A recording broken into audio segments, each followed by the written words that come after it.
ba na dapat ang pamumuno ng mga Duterte?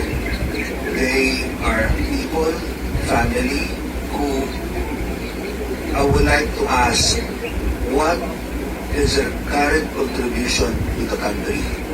Second, who is their father? He is now at The Hague facing crimes against humanity. Third, what is their track record? Show proof that they are fit for office. Kung hindi, sarado na. Kung hindi, at sigurado ko, hindi na haharapin ang sana harapin niya yung kaso ng traffic corruption, sana harapin na ang impeachment para patunayan na wala siyang masala.